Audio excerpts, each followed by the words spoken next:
살아계시고 참되신 아버지 하나님 은혜를 감사합니다.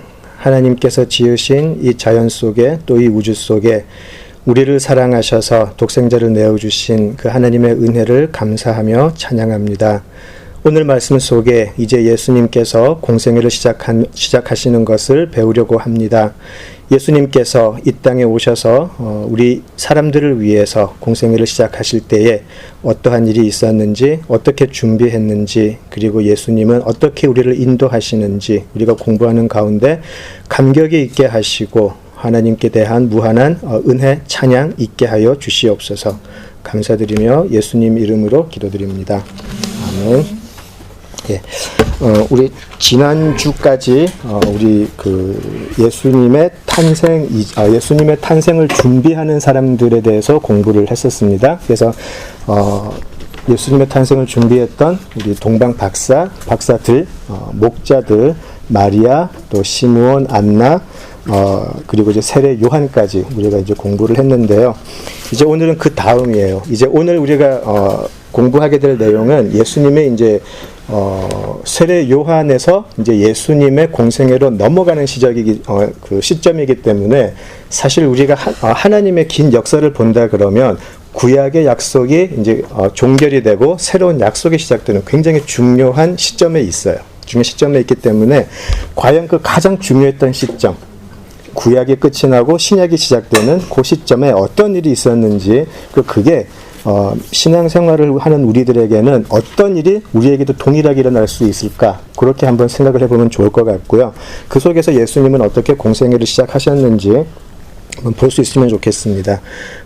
그리고 또 제가 반복해서 드리는 말씀이지만 여기 계신 분들은 이제 성경 공부를 상당히 많이 하신 분들이라고 제가 다 알고 있기 때문에 이때까지 쉽게가 아니죠. 그러니까 자주 들었을 내용은 제가 이렇게 하지 않고요. 제가 반복은 하진 않을 것 같아요. 조금 다른 각도로서 좀 볼 수 있게 조금 깊게 들어갈 테니까 그렇게 좀 알고 하시면 좋을 것 같습니다. 예, 오늘은 먼저 마가복음 1장 9절에서 11절을 보겠습니다.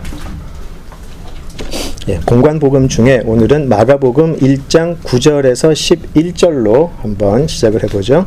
마가복음 1장 9절에서 11절입니다. 같이 읽겠습니다.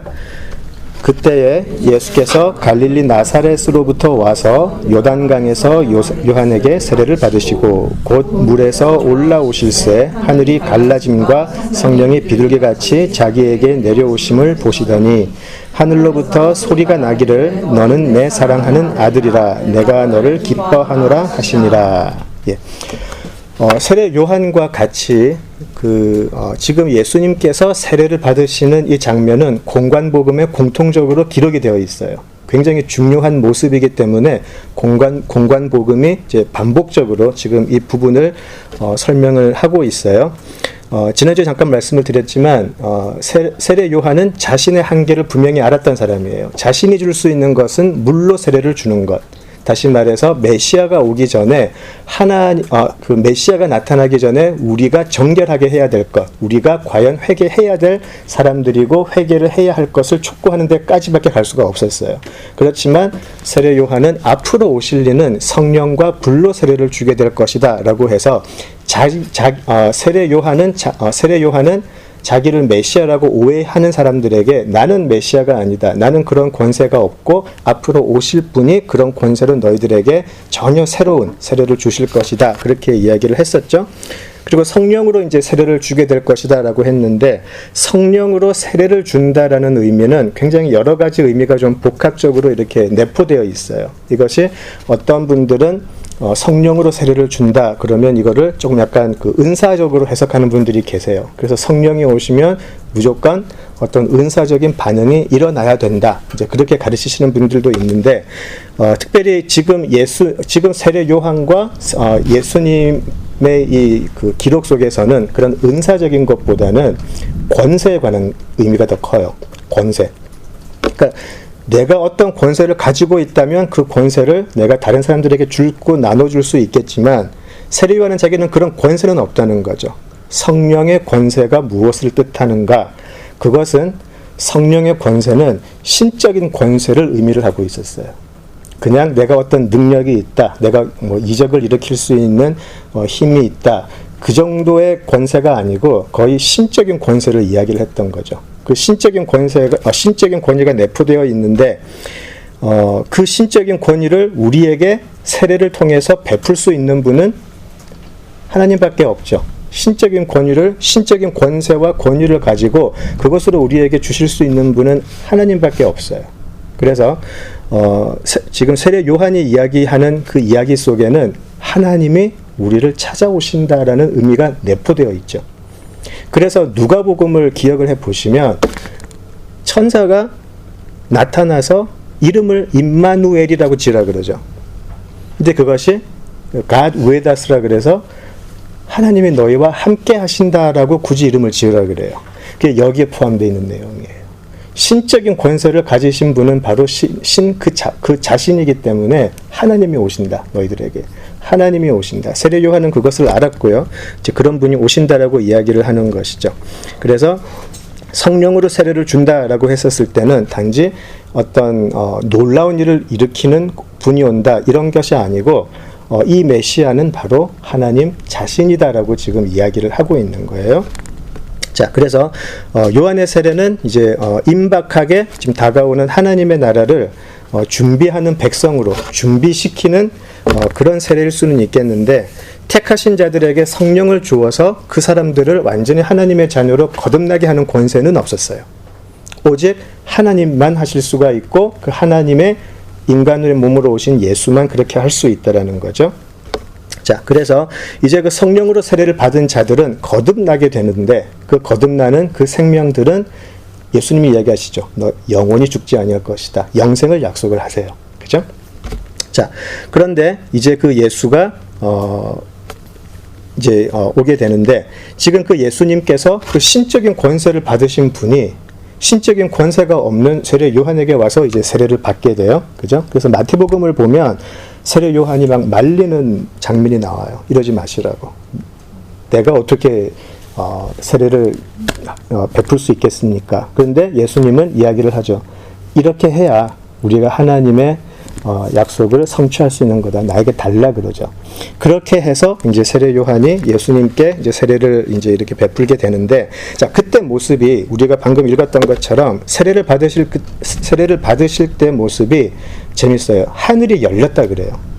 하늘이 열렸다 그러고 비둘기 같이 성령이 내렸다라는 표현이 있거든요. 그래서 우리가 이렇게 성화 같은 거를 보면 예수님이 이렇게 세례받는 그 장면에 비둘기가 막 푸덕푸덕 날아다니는 그런 그림들이 많이 있어요. 비둘기가 아니고 비둘기 같은 형상이 보였다는 건데, 여기에 굉장히 중요한 의미가 있어요. 왜 중요한 의미가 있냐면, 이 부분은 우리가 사실 약간 유대인의 마음을 가지고 이 부분을 봐야 돼요. 우리가 보면은 그냥 감흥이 없이 볼 수 있는데, 유대인들에게는 이런 장면들이 딱 볼 때마다 막 떠오르는 게 있단 말이죠. 그죠? 그래서 어떤 이제 내용이냐면, 당시 유대인들뿐만이 아니고 그 고대 근동이라 그래요. 그 지역에 살던 사람들에게 물이 상징하는 거는 죽음이었어요. 바다, 물 이런 거는 심판, 사망, 저주 이런 뜻이었었어요. 왜 또 그러냐면, 특히 유대인들에게는 노아의 홍수로 하나님이 세상을 한번 심판을 하셨죠. 그죠? 그리고 이 세례라는 것 자체가 이스라엘 사람들이 홍해로 들어가서 나오는 것을 상징하기 때문에 한 민족이 완전히 죽어가지고 새로운 아이덴티티를 가지고 나오는 것을 세례로 표현을 한 거예요. 이 세례를 받음으로 예전에 나는 죽고 새로운 내가 탄생을 한다라는 의미가 세례였기 때문에 그때 이방인들이 유대교로 들어올 때 항상 세례를 베푼다 그랬잖아요. 예전에 이방에 살던 그 방식을 버리고 여호와 하나님을 믿고 여호와 하나님의 자녀로서의 모든 책임을 다하겠습니다라고 했던 게 세례였거든요. 자, 여기 그런 의미를 이제 유대인들이 굉장히 잘 알고 있었다면, 지금 여기서 예수님이 물에서 올라오셨다라는 그 말은 굉장히 다른 의미가 있어요. 죽음의 바다에서 생명이 올라온다라는 의미를 가지게 되거든요. 자, 근데 예수님이 물에서 올라오셨다라는 그 표현은 죽음의 바다에서 한 생명이 다시 떠오르게 되는데, 그때 하필이면 하늘이 열리면서 비둘기같이 성령이 내렸다고 되어 있거든요. 왜 비둘기라고 그랬을까? 하고 많은 것 중에. 그죠? 생각을 한번 해볼 수가 있는 거죠. 읽어드릴게요. 또 7일을 기다려 비둘기를 내놓음에 다시는 그에게로 돌아오지 아니하였더라. 어디 나오는 걸까요? 예, 노아 창세기에 나와요. 창세기 8장 12절에 나와 있어요. 그래서 그 하나님이 이 세상을 심판하실 때 비가 40일을 내렸잖아요. 그죠? 그래서 그 비가 세상을 심판해 버렸어요. 모든 게 죽어 버렸어요. 근데 이 물이 이제 빠져야 되는데, 그때 노아가 처음에는 까마귀를 보냈는데 다시 돌아오죠. 앉을 곳이 없어서. 자, 그리고 비둘기 또를 내보냈는데, 그땐 감람나무 이제 잎을 물고 오죠. 그래서 이제 물이 빠지고 있구나라는 것을 생각을 할 수가 있어요. 자, 여기서부터 다 우리 영화 좋아하죠, 그죠? 네. 그러니까 영화적인 상상을 좀 한번 해봐야 돼요. 여기서 상상을 한번 해보세요. 그리고 나서 노아가 다시 비둘기를 보내는데 이 비둘기가 돌아오지 않죠. 그래서 어디 자리 잡았나 보다 생각을 하고 이제 노아가 내려가는데 그 비둘기는 돌아오지 않아요. 영화적인 상상이 이제 필요한 거예요. 드라마틱해요. 그 비둘기가 돌아오는 모습을 지금 그리고 있어요. 어떻게 해요? 그때 비둘기는 영원히 이 세상을 심판하지 않고 구원해줄 메시아를 구했다라는 의미가 계속 있어요. 그 노아 홍수 이후로 그 오랜 시간을 메시아를 계속 기다리고 있었던 거죠. 영화적인 상상이 좀 되시나요? 자, 그러면서 이제 그 비둘기가 드디어 이 메시아에게 이렇게 임하죠. 이제 하나님의 심판이 끝이 나고 이제 하나님의 새로운 구원의 역사가 시작된다라는 표현. 좀 억지 같아요? 유대인들은 그 비둘기를 기다리고 있었어요. 그리고 이 비둘기같이 성령이 임했다라는 거죠. 그래서 이 짧은 그 내용이 공관복음에 다 나오는 건 굉장히 중요했던 거예요. 우리가 유대인의 역사와 문화를 가지고 있었다면 바로바로 연결이 될 수 있는 부분이었다라는 거죠. 그죠? 자, 그래서 지금 예수님이 왜 세례를 받을 때 하늘이 열리고 비가 오지 않고 이제 비둘기 같은 성령이 내렸다라는 것은 이제 하나님께서 약속하신 새로운 그 약속이 이제 시작이 되는 것이죠. 그래서 지금 이 모습은 그 심판의 이제 하나님의 진노의 심판이 이제 하나님의 새로운 약속으로 변화될 새로운 시대를 지금 이야기하는 그런 표현이었어요. 짧은 표현이지만 굉장히 중요한 표현이에요. 자, 그래서 이제 예수님께서 그 세례를 받으시고 나서 바로 공생애를 시작을 하시는 건 아니잖아요. 그죠? 제가 마가복음 같은데, 제가 마가복음이라고 기억이 나는데, 보시면 예수님이 세례를 받자마자 바로 성령이 내몰았다고 되어 있어요. 광야로 내몰았다라고 되어 있어요. 우리가 너무나 잘 알고 있는 예수님의 뭐라 그럴까요? 시험, 유혹. 그죠? 그게 이제 시작이 되는, 우리가 참 다 잘 알고 있어요. 그 유혹과 시험에 대해서는. 우리가 조금 구분을 해서 생각을 해야 될 게 있는데, 이것이 시험일 수는 있어요. 시험일 수는 있는데, 우리가 주로 사탄의 유혹이라는 표현을 여기서는 굳이 많이 쓰는 이유가, 테스트한다라는, 시험한다라는 의미는 내가 이런 상황을 주면 얘가 어떻게 하는지 한번 지켜보자, 이게 시험이에요. 그죠? 이게 시험이고, 유혹한다라는 말은 반드시 내가 어떤 결과를 보겠다라는 거예요. 내가 반드시 저 사람을 실패하기 위해서 끝까지 내가 할 거야라는 게 유혹이에요. 그래서 우리는 여기서 사실은 광야의 시험이라는 말보다는 광야의 유혹이 맞아요. 그래서 영어 버전을 잘 보시면 몇 가지 영어 버전은 템터라고 나와 있어요, 사탄이. 그죠? 예, 테스터가 아니고 템터라고 나와 있어요. 이게 왜 중요하냐면, 그냥 사탄이 예수님에게 한번 제대로 한번 시작하나 보자. 그러고 이런 세 가지 질문을 줬다는 게 아니라는 거예요. 굉장히 간단히 우리가 잘 아는 세 가지 시험이 던져진 것 같은데 사탄은 예수님이 이 세 개 중에 하나라도 걸려 넘어지기 위해서 엄청나게 노력을 했다라는 의미예요. 그래서 유혹이라는 말이 맞아요. 우리는 굉장히 간단하게 지금 보고 있는 내용이지만 실제로는 이 예수님께서 광야에 계셨던 40일 동안 엄청난 영적인 전쟁이 벌어지고 있었다는 말이에요. 사탄은 최선을 다했을 거예요. 예수님을 실족시키기 위해서. 그죠? 자, 또 하나 우리가 생각을 해야 될 건 이거예요. 여기는 사탄이 나와요. 그죠? 사탄이라고 나와 있죠. 한국 그 버전에도. 자, 근데 또 어디 가면 귀신이라는 말도 있어요. 어디 가면 또 악한 영이라고도 있고. 그죠? 자, 영어 버전에는 그 사탄이 뭐라고 나와 있어요? 응? 세이튼이라고 되어 있고, 또 데블이라고 된 버전도 있어요. 세이튼과 데블이 똑같은 거고요. 또 다른 예수님께서 다니면서 막 귀신 쫓아내고 막 그러잖아요. 거기서는 세이튼이나 데블이라는 말을 안 써요. 또 거기는 evil spirit이라는 말을 쓰기도 하고 demon이라고 이야기를 해요. 재밌는 건 devil은 웬만해서는 복수로 안 나와요. 항상 단수예요. 근데 demon은 항상 복수로 나와요. 이게 무슨 말이냐면 성경을 읽어보면은 그 미묘한 차이가 있는데 사탄이 데블 딱 하나 가장 그러니까 그 하나님을 대적하는 그 존재가 데블이에요. 데블 하나인데 이 데블이 부리는 악한 영들을 디몬이라 그래요. 디먼스라 그래요. 디몬들이 있는 거죠.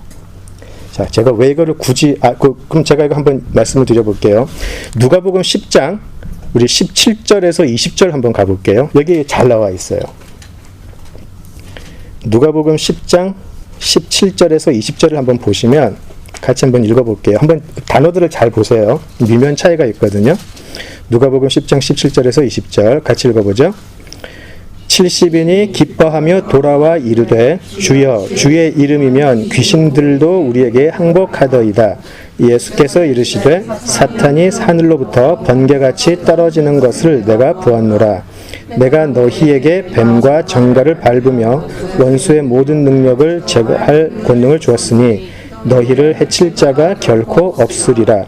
그러나 귀신들이 너희에게 항복하는 것으로 기뻐하지 말고 너희 이름이 하늘에 기록된 것으로 기뻐하라 하시니라. 예. 여기서는 귀신들이 나오고 사탄이 나오는데 제자들이 가서 쫓아낸 건 뭐였죠? 귀신들이었어요. 디몬들이었어요.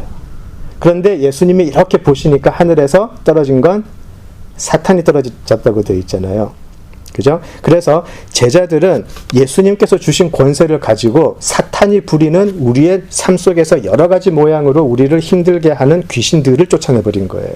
그 귀신들이 어쩔 때는 병으로, 어쩔 때는 우리의 심리적인 걸로, 어쩔 때는 뭐 체력적인 걸로, 아니면 어떤 상황적인 걸로 여러 귀신들이 다니면서 우리를 실족해 해요. 근데 이 모든 귀신들을 총괄하는 거는 사탄인데 제자들이 나가서 그런 조그만한 귀신들을 다 쫓아내니까 하늘에서 사탄이 떨어지더라는 것이죠. 그래서 이게 왜 중요하냐? 예수님께서 광야로 유혹을 받으러 가셨을 때는 귀신들이 나온 게 아니에요. 사탄이 나왔어요. 무슨 말이냐면 지금 예수님이 메시아인지 가장 먼저 알아본 사람들 중에 하나가 사탄이었어요.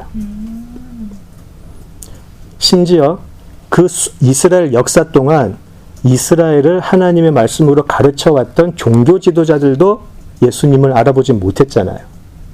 근데 사탄은 귀신같이 알아봤어요. 그래서 사탄은 쫄개들, 귀신들은 예수님과 상대하지 못할 걸 알고 직접 나왔다라는 거예요. 자, 이 직접 나온 사탄과 예수님의 이 40일간의 영적인 전쟁이 어떠했을지는 뭐 명약관화하죠. 이제 안 되네. 중학교 때 배웠던 건데. 예. 예. 아주 우리가 또렷하게 알 수 있어요. 그냥 우리가 볼 때 사탄이 이랬더니 예수님이 이렇게 얘기하시고 사탄이 이랬더니 예수님이 이렇게 하시고 그렇지 않았다라는 거예요. 그 40일은 정말 처절한 영적인 싸움이었었어요. 그죠? 그래서 우리가 그거를 알아야 되고, 그런 동일한 영적인 전쟁이 믿는 우리들의 삶 속에서도 그대로 있을 수 있다라는 거예요. 그래서 제가 참 좋아하는 마틴 로이드 존스 목사님이 그런 이야기를 했어요. 지금 현대 기독교인들이, 그분은 의사 출신인데, 현대 기독교인들이 영적인 것에 너무 무지하다. 얼마나 무지하냐면 악한 영이 있다는 건 알지만 막연하다. 그냥 나쁜 것, 그냥 악한 어떤 그런 기운, 그 정도만 알고 있지 실제로 존재하는 데빌에 대해서는 별로 관심이 없는 것 같다. 그래서 맨날 영적 전쟁에서 지는 것 같다. 그런 얘기를 한 적이 있는데, 우리가 신앙이 깊어지면 깊어질수록 우리가 그런 분별력이 좀 생겼으면 좋겠어요. 네, 그거는 여기까지 할게요. 여기까지 하고, 자, 이제 이 사탄이 예수님을 이제 광야에서 이제 시험을 하게 되는데, 이건 굉장히 우리가 잘 알고 있는 부분이기도 하죠. 우리가 굉장히 잘 알고 있는 부분인데, 이제 기억이 나시나요? 세 가지 유혹 제가 읽진 않는데, 처음이 뭐였죠? 돌로 떡을 만들라. 두 번째가 뛰어내려라. 뛰어내리면 하나님의 손으로 받아주실 거다, 살려주실 거다. 세 번째가 나한테 절하면 내가 세상의 모든 권세를 주겠다. 그렇게 약속을 하죠. 이제 그거를 머리에 이제 좀 품고 이제 좀 들으셨으면 좋겠어요. 하나하나 그 유혹에 대해서 이야기하기 전에 우리가 전체적으로 조금 생각해야 될 부분은 이 부분이에요. 이 세 가지 우리가 이야기했던 유혹들을 가만히 생각을 해 보시면 나쁜 거 하나도 없어요. 그죠? 배고픈데 돌로 떡을 만들게 하고, 내가 어떠한 위험에서도 내가 위험에 처해서 그냥 뛰어내려도 하나님은 나를 지켜주실 거고, 그리고 내가 조금만 뭐라 그럴까요? 내가 사탄에게 절만하면 세상의 모든 권세를 주겠다라고 해서 나한테 돌아오는 게 사실 나쁜 건 하나도 없잖아요. 그죠? 자, 놀라운 게 뭐냐면 사탄이 우리에게 올 때는 굉장히 도움을 주는 모습으로 온다는 거죠. 우리에게 좋은 모습으로 와요. 내가 너를 굶기게 할 거야. 네가 나한테 절하지 않으면 나는 너를 굶겨 죽여버리게 할 거야. 그렇게 안 온다라는 거예요. 오히려 더 먹여줄게. 그죠? 오히려 우리를 더 돕는 사람처럼 온다는 거예요. 이게 사실 더 유명하게 해줄게. 더 사람들에게 인정받게 해줄게. 남들보다 더 앞서가게 해줄게. 그런 모습으로 오기 때문에 그게 사실은 굉장히 무서운 거죠. 영적 전쟁이라는 게. 그래서 예수님도 이런 말씀을 하세요. 제가 읽어드릴게요. 마태복음 16장 23절, 그냥 노트만 하세요. 마태복음 16장 23절에 베드로가 이제 예수님한테 온갖 아양을 다 떨 때 예수님이 그걸 좋아하지 않으세요. 뭐라고 하시냐면, 사단아 물러가라, 너는 나를 넘어지게 하는 자로다. 그렇게 딱 대적을 하세요. 금방 알아보시는 거죠. 네가 나를 위하는 것 같은데 아니지. 사실은 네가 더 뜨고 싶어서 그런 거지. 금방 알아보세요. 그죠? 본질은, 베드로도 예수님을 위하는 것 같지만 본질은 그 사람의 본질은 자기 자신을 위한 것이었고, 그 결과는 예수님을 넘어지게 하는 거였어요. 지금 사탄이 예수님께 가지고 왔던 이 유혹이 사실은 지금도 동일하게 우리에게 오고 있다라는 거죠. 근데 예수님께서는 일단 우리를 대표해서 사탄이 우리에게 접근해서 우리를 유혹할 수 있는 그 모든 것을 일단 먼저 다 이겨내셨다. 거기에 굉장히 큰 의미가 있지 않나 싶어요. 자, 지금 이제 문제가 이제 그 어떤 것이 있냐면, 잠깐만요. 예.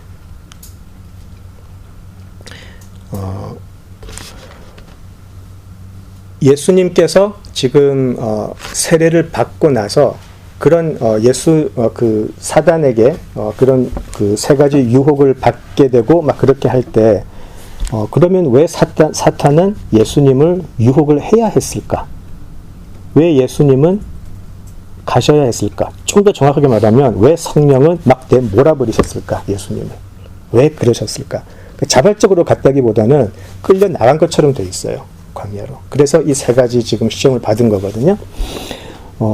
여러 가지 이제 의미가 있을 수 있는데, 이제 많은 분들이 그렇게 봐요.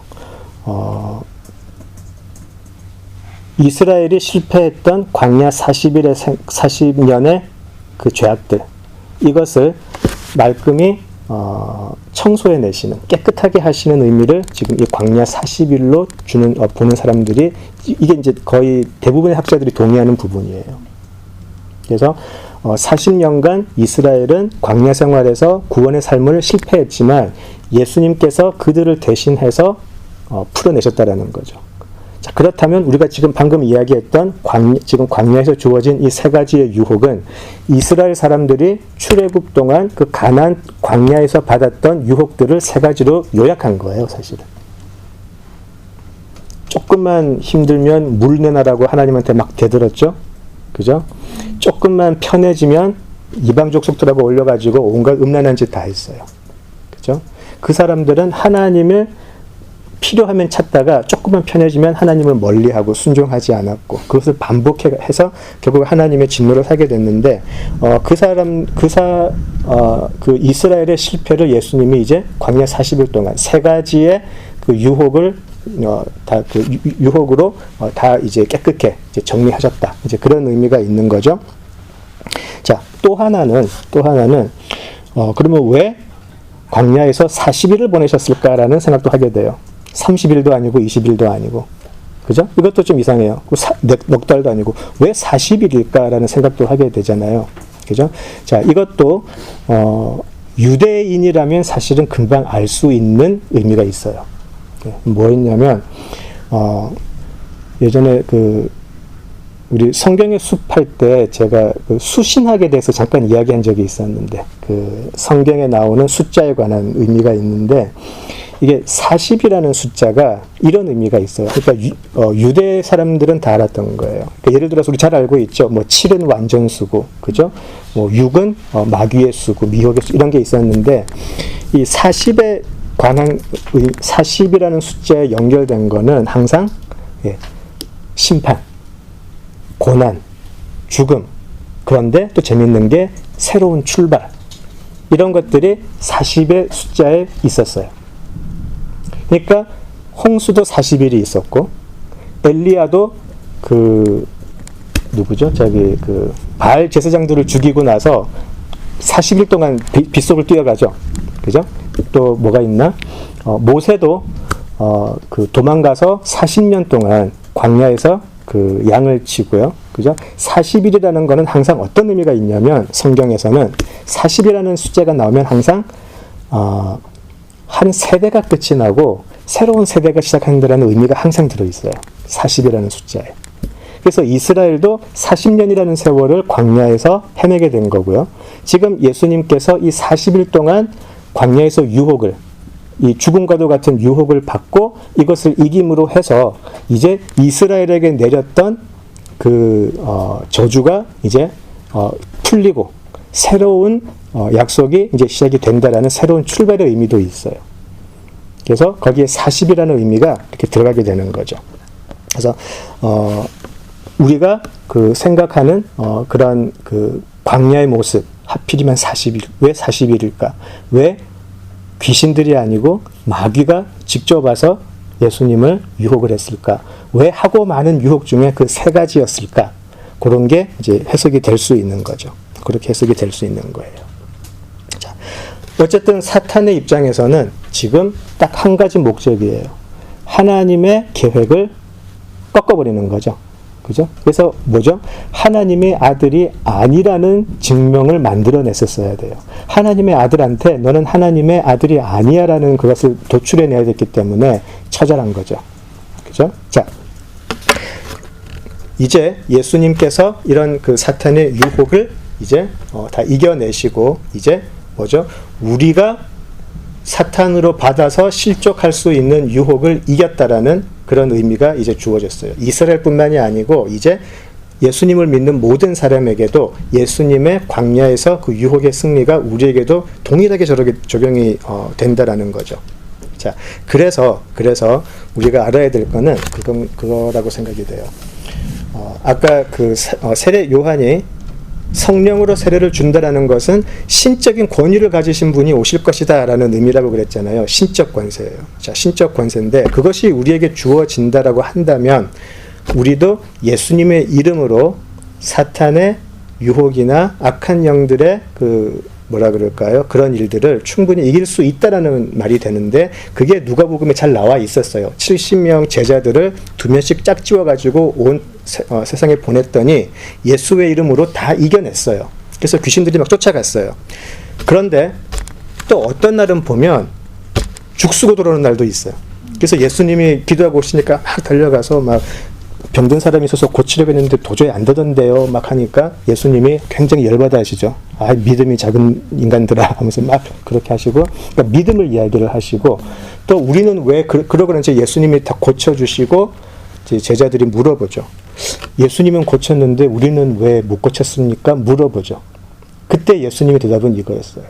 혹시 아시나요? 이런 거는 기도와 한국 번역에 빠진 게 있어요. 한국 번역에는 기도인데 실제 영어로는 잘 나와 있어요. 기도와 금식. 맞아요. 기도와 금식이 아니고서는 이렇게 할 수 없다. 기도와 금식이 필요하다.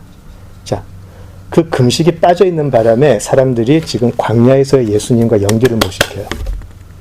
금식이 그렇게 중요해요. 자, 우리 청년들은 못 들었었는데 제가 지난주인가 지지난주에 금식의 의미를 제가 말씀을 드린 적이 있어요. 유대인들이, 다시 말씀을 드릴게요. 유대인들에게 금식이라는 거는 우리가 알듯이 저희가 어떤 죄를 지었을 때에 하나님 앞에 이 죄를 자복하고 깨끗해 되기를 원합니다. 그러는 의미가 있어요. 그런 금식이 있고요. 두 번째는 어떤 간절한 바람이 있었을 때 하나님 앞에 나의 모든 곡기를 끊고 하나님 앞에 나의 간절함이 전달되기를 원합니다 라고 해서 드렸던 금식이 있어요.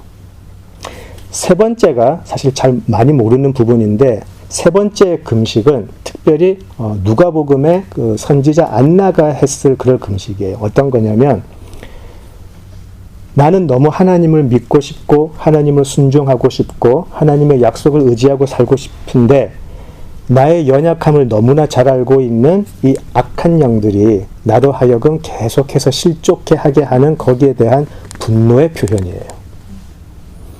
악한 영은 나를 먹는 것을 통해서, 세상의 화려함을 통해서 여러 가지로 나로 실족하게 하는데, 정말 내가 이 악한 영에서 매번 넘어지고 하는 게 너무 속상하다. 너무 화가 난다. 나는 이 악한 영을 꼭 이겨내고 싶다. 그래서 내 삶 속에 하나님의 그 임재가 꼭 이루어졌으면 좋겠다라고 하는 그 전쟁이 바로 금식이기도 했어요.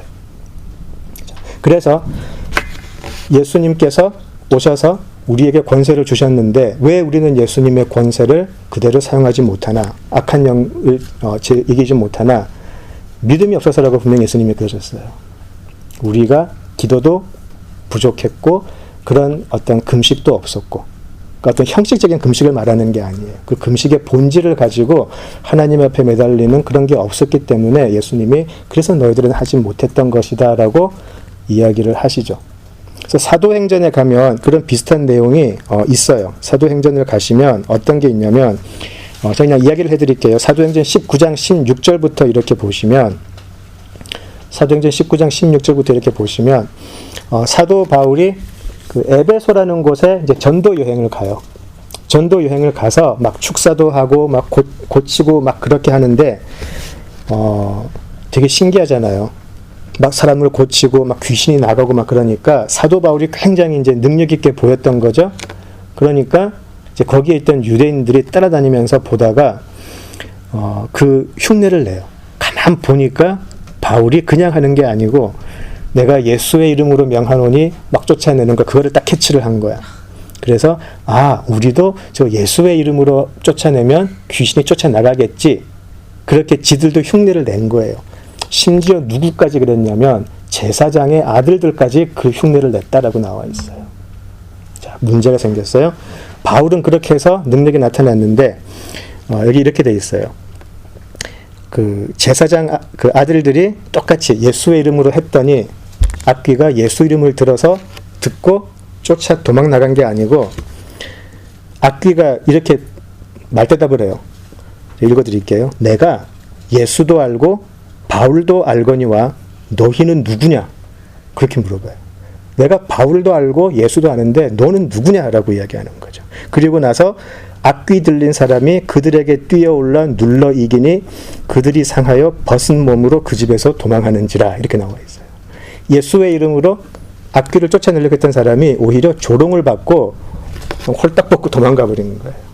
그죠? 자, 예수님께서 제자들이 물어봤을 때 대답과 같죠. 믿음이 없는 사람들은 아무리 이 예수의 이름을 반복을 해도 예수님의 권세를 받을 수가 없다는 거죠. 예수님이 지금 광야에서 이겼던 이 모든 시험들이 그들과는 아무 상관이 없게 되는 거예요. 우리에게는 이런 믿음이 필요하다는 거죠. 사탄이 세 가지의 유혹으로 딱 이렇게 뭐라 그러죠? 딱 완전히 집약했다 그러나요?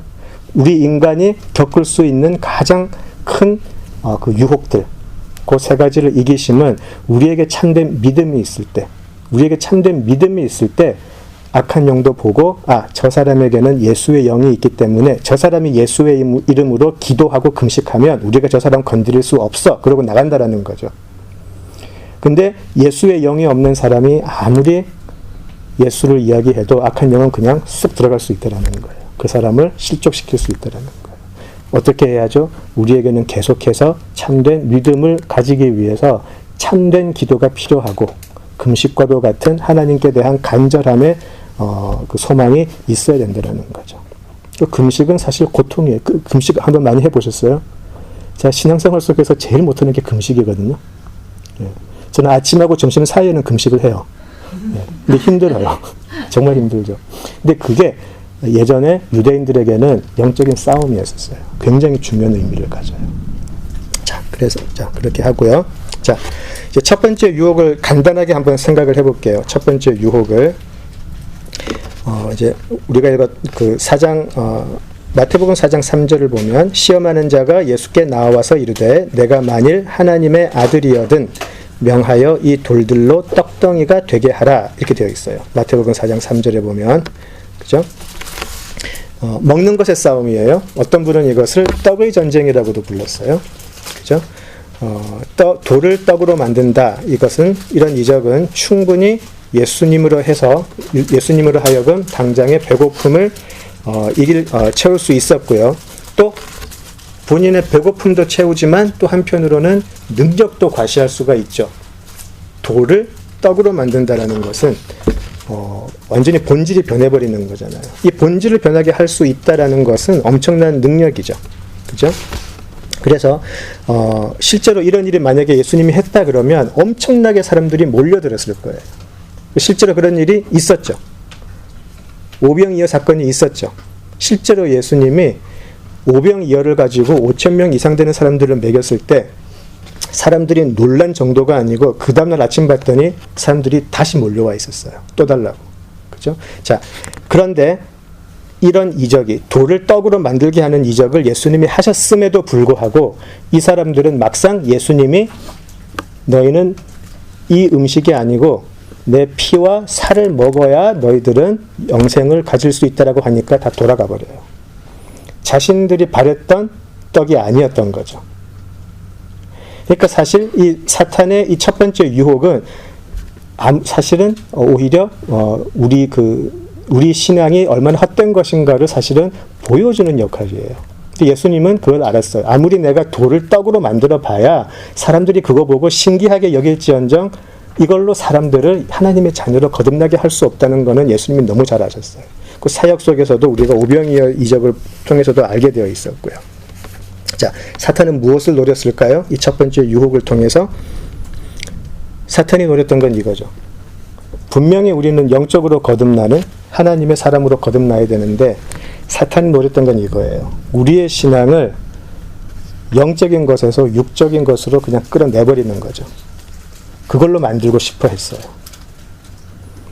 육적인 것을 먹일 수 있는 거는 하나님의 아들이 아니라도 꽤 괜찮은 임금 만나면 그렇게 살 수 있죠. 우리가 동양에서 흔히 말하는 태평성대는 뭐 좋은 임금이 오면 올 수도 있어요.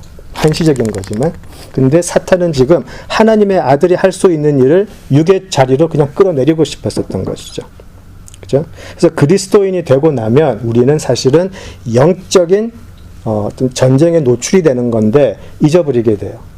이것을 잊어버리고 우리는 육의 전쟁에서 계속 머물러 싸운다라는 거죠. 그 육의 전쟁이라는 것이 우리 요한 1서에 잘 나와 있어요.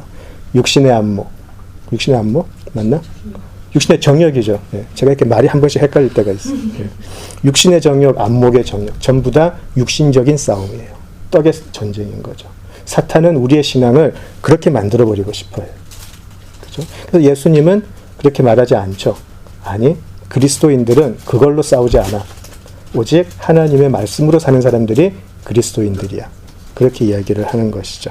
그래서 우리가 그 예수님이 우리가 잘 아는 마태복음 6장 33절에 그렇게 얘기하시잖아요. 너희는 먼저 그의 나라와 의를 구해라. 육신의 것 하나님이 다 먹여주신다. 걱정하지 말고 너희는 하나님의 나라와 의를 구해라. 그렇게 이야기를 하는 거죠. 그래서 사탄은 이 첫 번째 유혹을 반복해서 사람들에게 던지고 있고요. 우리들에게도 사실 던지고 있어요. 저도 창피하지만 얼마나 많이 이런 육적인 떡 때문에 고민 많이 하는지 몰라요. 고민 정도가 아니고 괴로워하죠. 그죠?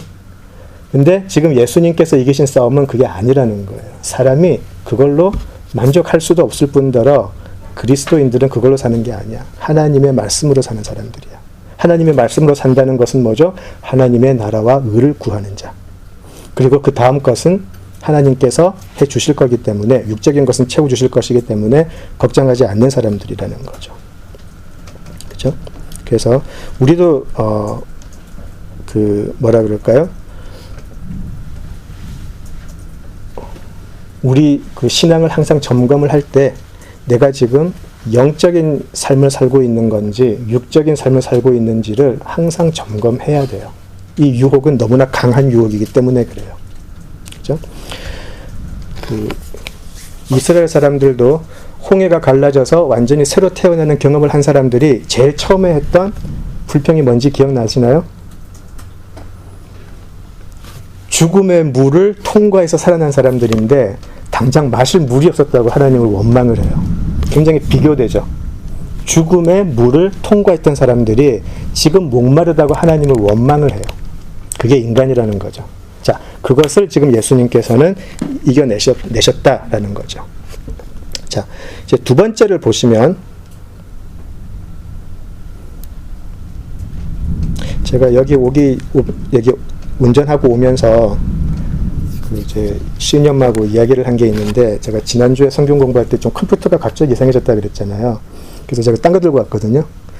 이건 오늘 더 이상해요. 요즘 페이지 3개가 지금 겹쳐서 나와요, 지금. 제가 처음 봤어요, 이런 거. 되게 이상하네. 예.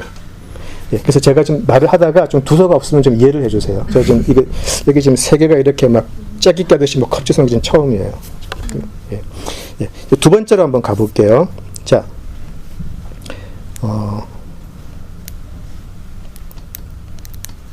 잠깐만요.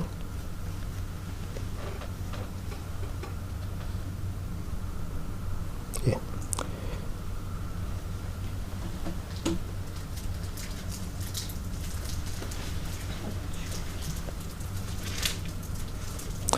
야, 이거 대단하네. 지금 페이지 하나는 완전히 없어지고 지금 난리 났네요. 지금 해야 되겠는데. 네. 두 번째 그 유혹은 그거죠. 뛰어내려라. 뛰어내리면 이제 천사를 보내서 건져 주실 것이다. 이제 그런 이야기를 하시죠. 이야기를 하게 되죠. 자, 여기서 중요한 건 이거예요.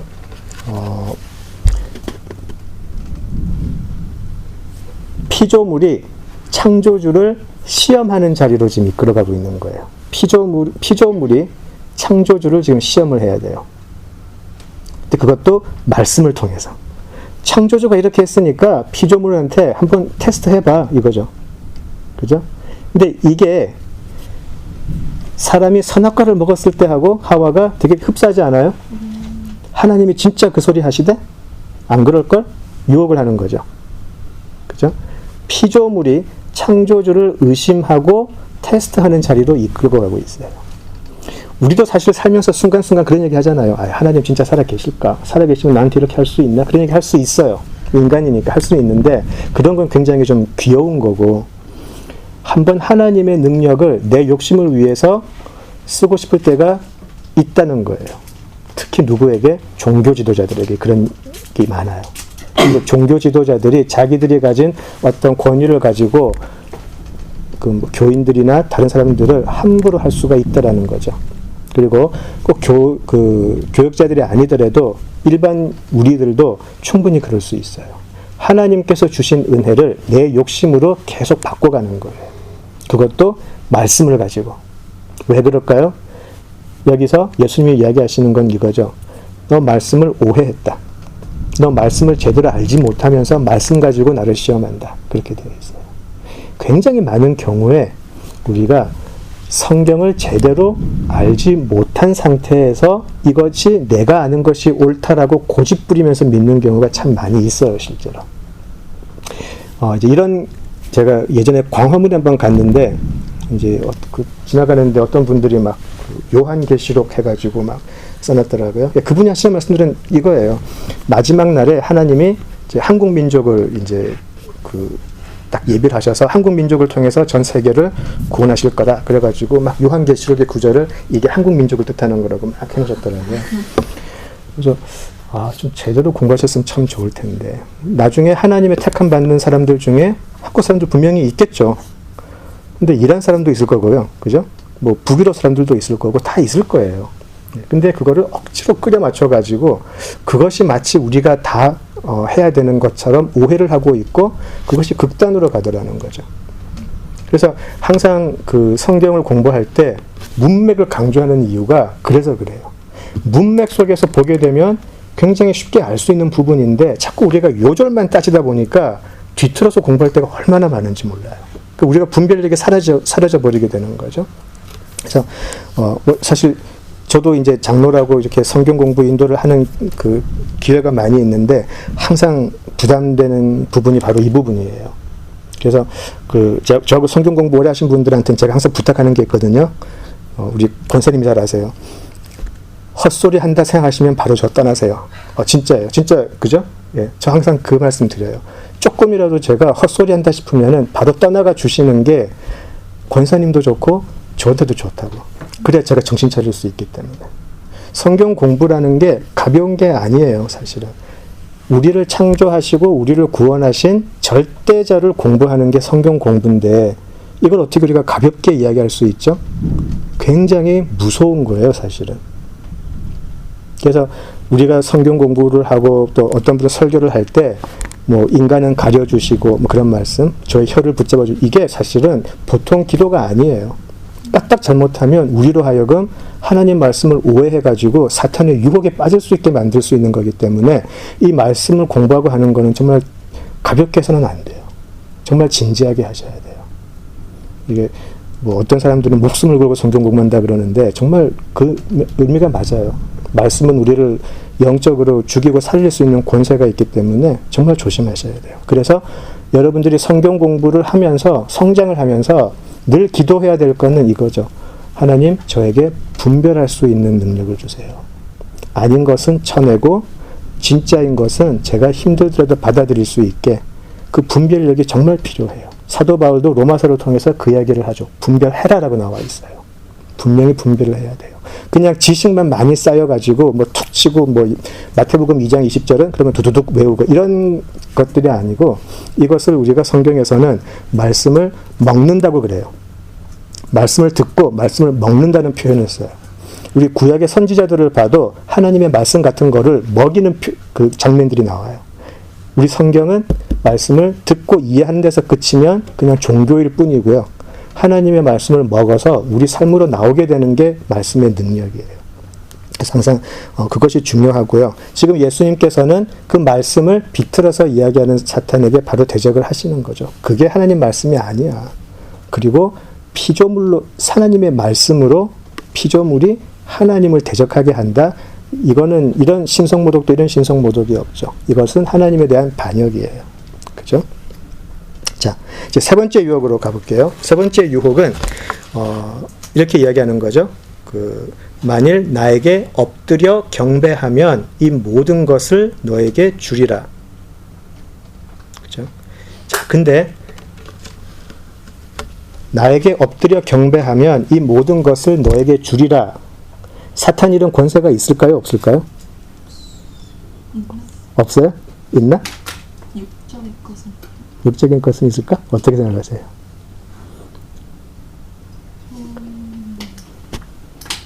사탄에게는 세상을 다스릴 권세를 주셨다고 나와 있어요. 그러니까 사탄이 참 재밌는 게 이렇게 이야기할 때 완전히 100% 거짓말은 아니에요. 한 99%는 맞을 수 있어요. 1%가 이상하다는 거죠. 여기서는 내게 엎드려 뭐죠? 경배하면이라고 나와 있어요. 하나님의 아들에게 하나님이 아닌 나에게 경배하라라고 이야기하죠. 자, 여기서 사탄은 자기의 정체를 드러내요. 사탄이 왜 사탄이 되었죠? 사탄은 원래 천사장이었죠. 천사 중에 하나였다가 하나님 자리에 올라가고 싶어 하다가 떨어진 존재라고 우리가 알고 있잖아요. 근데 이 사탄은 엄청난 권세가 있어요, 실제로. 그래서 그 신약에서 가장 그 요한계시록 바로 앞에 있는 유다서에 보면 천사들도요, 마귀한테 함부로 못해요, 사탄한테. 천사도 못하고 그냥 천사는 뭐죠? 하나님이 너를 심판하기를 원한다 그러고 가요, 그냥. 그러니까 사탄에게는 실제로 엄청난 권세가 있는 건 맞아요. 100% 거짓말은 아니라는 거죠. 근데 조건이 틀렸다라는 거죠. 경배하면. 그죠? 예수님께 타락을 요구하는 거죠. 네가 타락의 길로 가면 내가 모든 것을 줄 수 있다. 그게 자기 정체성이기도 하죠. 사탄에게. 하나님만 받으실 영광을 내가 한번 받아보겠다라는 거죠. 그렇게 요구를 해요. 그죠? 그러면서 이 시각적 효과도 높여요. 그 마태복음 4장 8절에서 9절을 보시면 천하 만국과 그 영광을 보여 이르되 라고 돼서 그 영광을 쫙 보여줘요. 이게 쉽게 들리지만 저는 약간 진짜 천하 만국을 저에게 보여주면서 다 너에게 주기라고 했다면 솔직하게 잠깐만 생각해보자 할 것 같아. 네. 천하 만국을 내게 주겠다라고 하는데 얼마나 멋있어요. 사탄의 전형적인 수법이에요. 이 모습을 지금 이 말을 들으면 생각나는 건 없으세요? 천하 만국과 그 영광을 보여주면서 지금 이야기를 했어요. 비슷한 장면이 있어요. 실제로 성경에. 혹시 아시나요? 맞아, 아브라함. 네, 아브라함이죠. 하나님이 아브라함에게 약속을 하실 때, 천하를 보여주세요. 그러고 약속을 하시잖아요. 그죠? 똑같아요. 사탄이 이렇게 흉내를 내요. 하나님처럼 되고 싶어서 예수님에게 지금 하나님이 아브라함에게 했던 그 장면을 지금 재현하고 있어요. 교묘하죠, 사탄이. 굉장히 교묘해요. 그렇죠?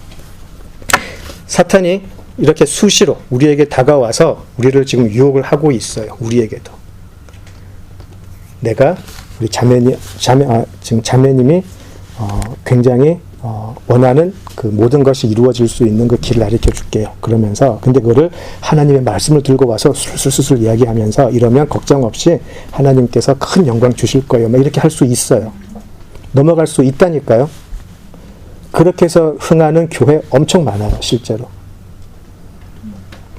그런 설교가 행해지는 교회에 정말 자기들의 재산을 바쳐서 가요, 실제로.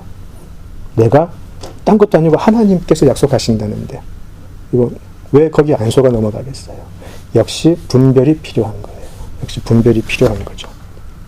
그래서 천하 만국의 영광을 받는 게 하나님의 영광이기도 해. 그렇게 속일 수 있어요. 네가 세상에서 잘 되면 하나님이 영광 받잖아. 맞는 말 같은데 엄청나게 틀린 말이기도 해요, 사실은. 이 부분이. 그죠? 하나님하고 세상적인 영광하고 무슨 상관이 있을까요? 근데 사탄은 그렇게 유혹하고 들어온다니까요. 하나님이 너 좋은 직장 가지면 영광 받으실 거야. 맞는 말이기도 하고 틀린 말이기도 해요. 여기에 대해서 분별이 필요하다는 거죠. 자, 그래서 이제 이 광야에서 사탄이 예수님을 유혹하는 모습을 보면서 이제 마무리하면서 그 한 가지 우리가 생각을 해야 될 부분은 이거예요. 이걸 이제 정리를 하면서 든 생각인데, 지금 이거 우리가 지금 보았던 거는 사탄이 예수님을 유혹하는 장면이었어요. 근데 가만히 생각을 해보니까 제 신앙생활 속에서 똑같은 걸로 저도 하나님을 시험을 했더라고요. 이 세 가지를 가지고. 굉장히 육적인 걸로 하나님께서 저에게 주신 은혜를 끌어내리려고 했었어요. 실제로.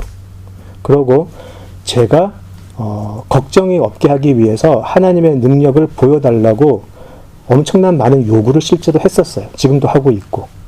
그리고 세상에서 제가 가질 수 있는 영광, 세상에서 가질 수 있는 인정받음, 세상에서 가질 수 있는 그런 만족, 그런 거하고 하나님의 영광을 바꾸려고 했던 것 같아요.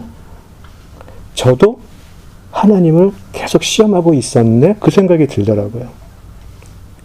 굉장히 그 부분에서 힘들었어요. 그 마음이 굉장히 힘들었고요. 우리도 혹시라도 우리의 믿음, 우리의 신앙생활 속에서 내가 지금 사탄의 자리에서 하나님을 시험하고 있는 거 아닐까? 좀 굉장히 객관적으로 한번 좀 생각을 해볼 필요가 있어요.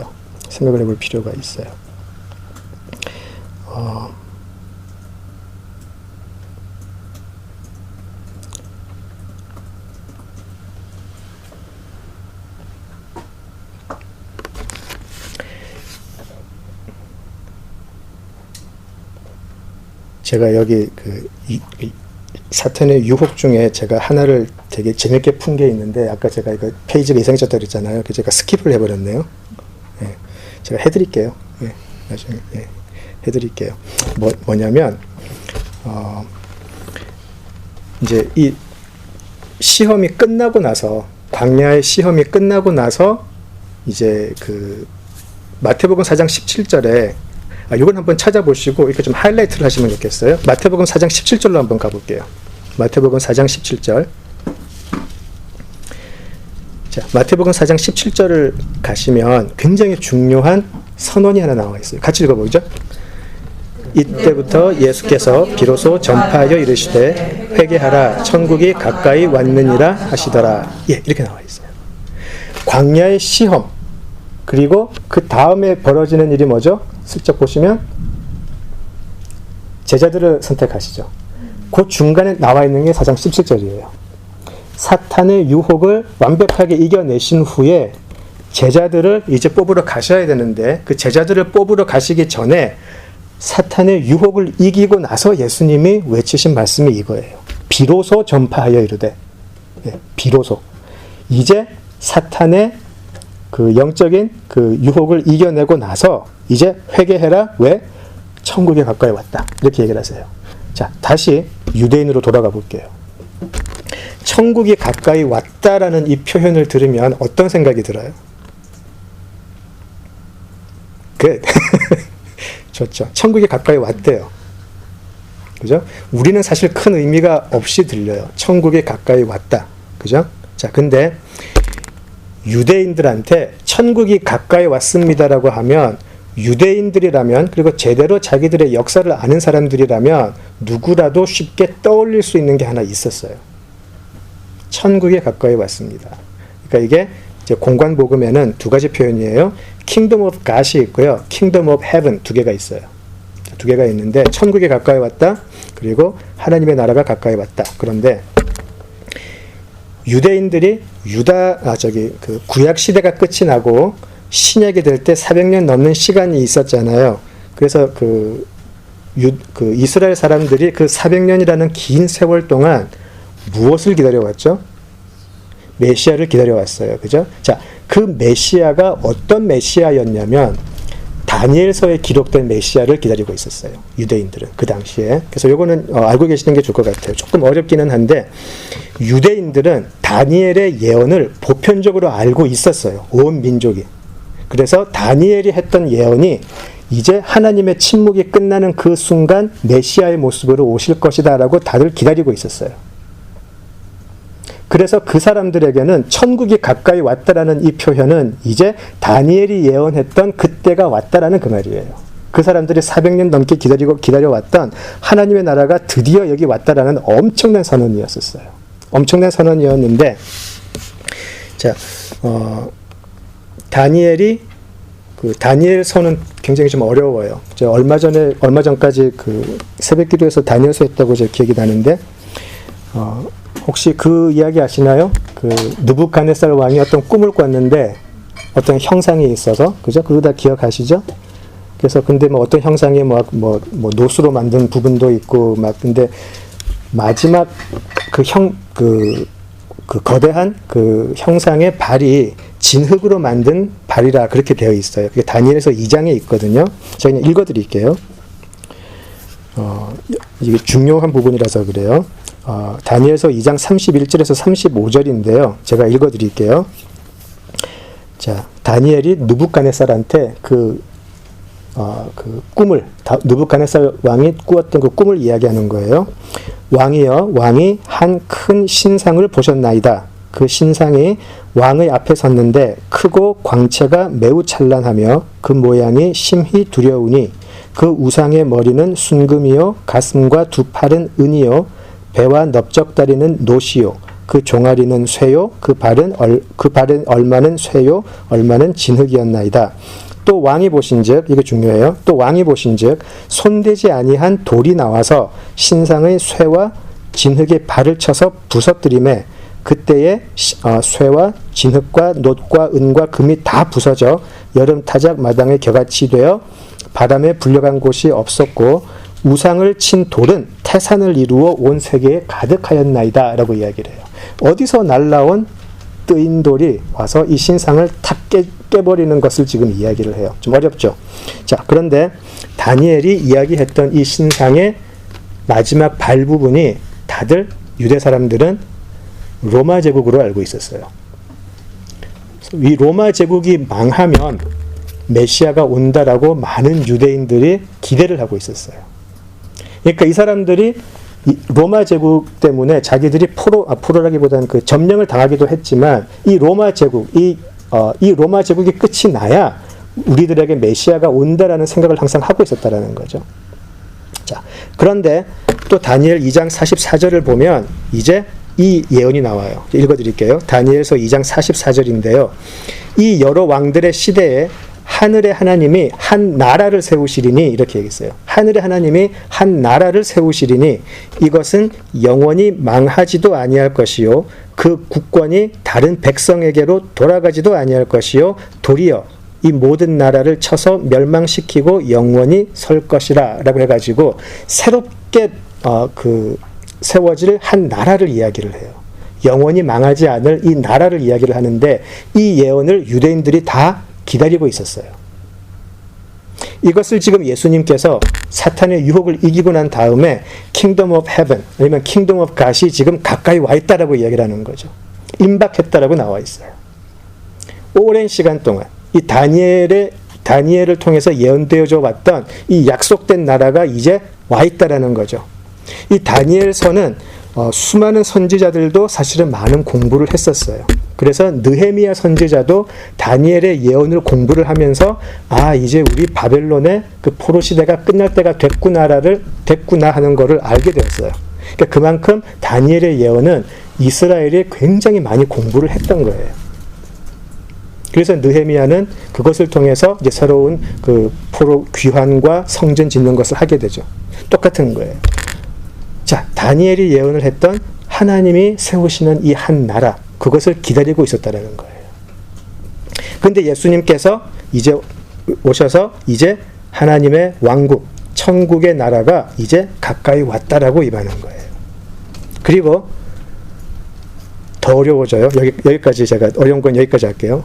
뭐냐면 그 하나님의 통치, 그러니까 메시아라 그랬잖아요. 오시는 메시아를 다니엘이 뭐라고 부르냐면, 얘 한번 가볼까요? 우리 성경 있으시면 굉장히 중요한 부분이기 때문에 그래요. 다니엘서 7장으로 가볼게요. 다니엘서 7장 13절에서 14절로 한번 가볼게요. 우리가 성경을 읽을 때 굉장히 많이 마주치는 단어가 여기 나와 있어요. 예. 7장 13절에서 14절 읽어볼게요. 내가 또 인자 같은 이가 구름을 타고 와서 이쪽부터 산세시에 나아가 그 앞에 인도되매 그에게 권세와 영광과 나라를 주고 모든 백성과 나라들과 가까운 자는 누구든지 그 권세는 소멸되지 아니하는 영원한 권세요 그의 나라는 멸망하지 아니할 것이라. 아멘. 예. 이게 인자 같은 이가라고 되어 있죠. 그리고 영어로는 Son of Man이라고 나와 있어요. 예. 우리가 신약에서 그렇게 자주 보는 인자라는 단어가 나온 곳이 바로 여기예요. 다니엘. 다니엘이 새로운 나라, 하나님께서 세우실 새로운 나라를 예언하면서 이 나라를 통치하는 분은 인자다. Son of Man이다. 그렇게 딱 이야기를 해요. 그래서 신약에 보시면 예수님은 자기를 Son of Man이라고 잘 안 해요. 그냥 근데 다른 사람, 예수님은 자기를 메시아라 그러지 않아요. 자기를 메시아라 그러지 않고 항상 Son of Man이라고 이야기를 하세요. 예수님은. 한 80번 이상 나올 거예요. 신약에. 그래서 사실 이 인자라는 표현 때문에 정말 많은 사람들이 공부를 해요. 도대체 무슨 말일까? 근데 이 인자라는 표현의 뿌리는 바로 다니엘서 7장에 있어요. 그러니까 유대 사람들이, 다시 제가 정리를 해드리면, 유대 사람들이 그 긴 세월 동안 기다리고 있었던 하나님의 나라가 이 인자를 통해서 다스려질 것인데, 그 사람, 유대인들은 이 인자, 이 메시아를 기다려왔다라는 거예요. 그죠? 그래서 예수님도 요한복음에 보시면 계속해서 인자라고 자기를 이야기하세요.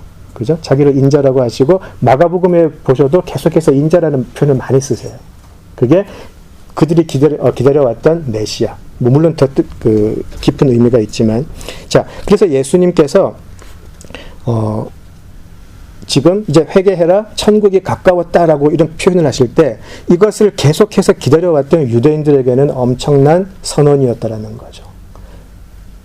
다니엘이 예언했던, 우리 선조 다니엘이 예언했던 그 하나님의 나라가 지금 여기 가까이 왔는데 그게 그 인자가 저 사람, 이렇게 유대인들은 유추가 가능했다라는 거예요. 그렇기 때문에 종교 지도자들은 처음부터 예수님을 너무너무 싫어했었어요. 너무너무 싫어했었어요. 자, 그래서 그 부분이 지금 예수님의 그 유혹받는 그 기록하고 그 제자들을 뽑는 그 기록 사이에 있는 거예요. 이제 예수님이 뭐죠? 하나님의 나라가 가까이 왔다. 그죠? 이제 선언을 하시고 처음 시작하시는 일이 제자를 뽑는 거였다는 거죠. 그죠? 자, 그래서 이제 제자들로 넘어갈게요. 계속해서 이제 공생애가 이제 막 시작되는 이제 순간이에요. 자, 하나님의 나라를 전파하기 위해서 예수님은 제자들을 뽑으세요. 그죠? 예수님 혼자 하시지 않고 제자들이 필요하셨다라는 거죠. 그죠? 자, 그래서 우리 그 장면을 볼 텐데, 우리 마가복음 1장 17절로 한번 가볼게요. 마가복음 1장 17절. 자, 같이 읽겠습니다. 예수께서 이르시되 나를 따라오라 내가 너희로 사람을 낚는 어부가 되게 하리라 하시니. 예, 이렇게 얘기하세요. 어부였던 베드로와 안드레에게 이제 나를 따라라. 그러면 내가 너로 하여금 사람을 낚는 어부가 되게 하겠다라고 이야기하세요. 그죠? 우리가 너무나 잘 알고 있는 표현이에요. 사람을 낚는 어부. 그죠? 자, 우리는 보통 이 사람을 낚는 어부라는 표현에 집중을 해요. 그죠?